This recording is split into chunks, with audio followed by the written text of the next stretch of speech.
We're going to go over the note/envelope latch. This video is kind of important since there's next to no information about this destination in the manual. So all of the examples that I go over are going to be very illustrative, and you won't find a detailed explanation anywhere else. With this parameter, when it comes to notes, it's the same as turning on the module latch and real-time control latch buttons at the same time. So if I have both of these off, right now, nothing will happen when I play a pad, as in the sequence won't be latched when I release the chord trigger pad.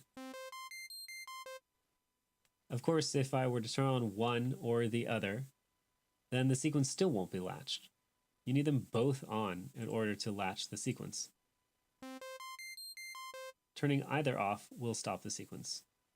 And of course, right now, no latching and no latching.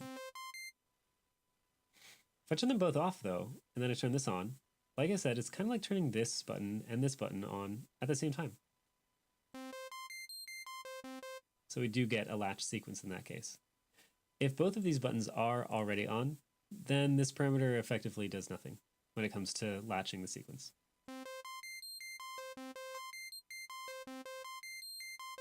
It can neither start or unstart the sequence. I guess starting doesn't really make sense. The sequence will always be started or latched once it's going, but this can't turn it off. Whereas if the sequence is going, then either of these buttons can disable the sequence from running. Let's go into envelope examples now.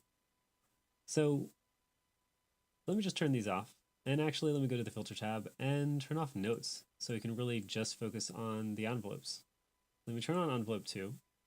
This is patched into CC16, which is our ribbon controller. The ribbon controller happens to be modulating pitch for the program that I'm using.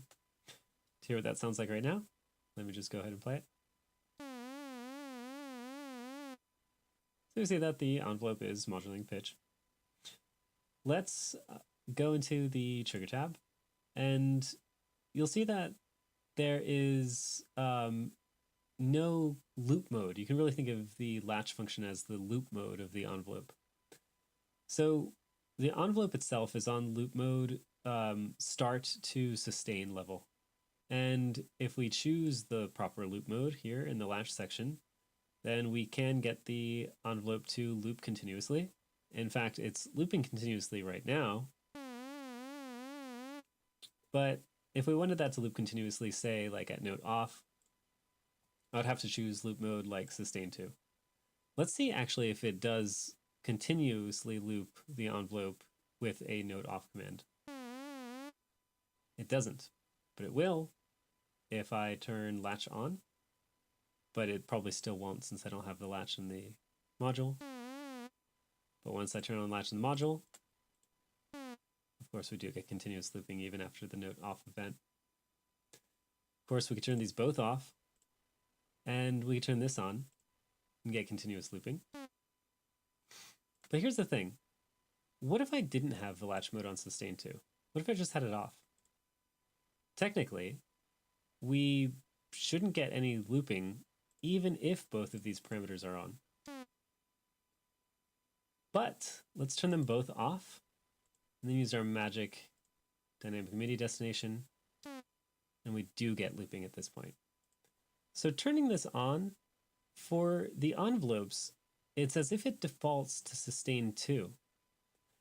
But what if my loop mode is on release? That's from start level to release level. In that case, when I hold a note down, we don't get any looping, probably because my loop mode is not on one of the release settings. We'll even put it on one of the release settings.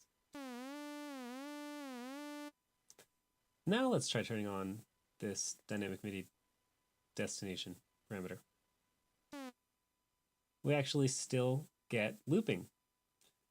So you'd almost think that it would default, if it defaults to sustain 2 all the time, that it would not work properly if we were in a different loop mode. But the thing is, it's adaptable. If we choose release 1 or release 2, then turning this parameter on will make it loop as if it's on release 1 or release 2. Of course, if our envelope itself doesn't have the proper loop mode setting, then turning this on won't give us the results that we desire. So this is a very tricky dynamic MIDI destination. Again, there's next to no literature about it. So if there's something you don't understand in this video, either rewatch it or just ask me a question, and I'll be more than happy to explain it. So thank you for watching this one, and I'll see you on the next one.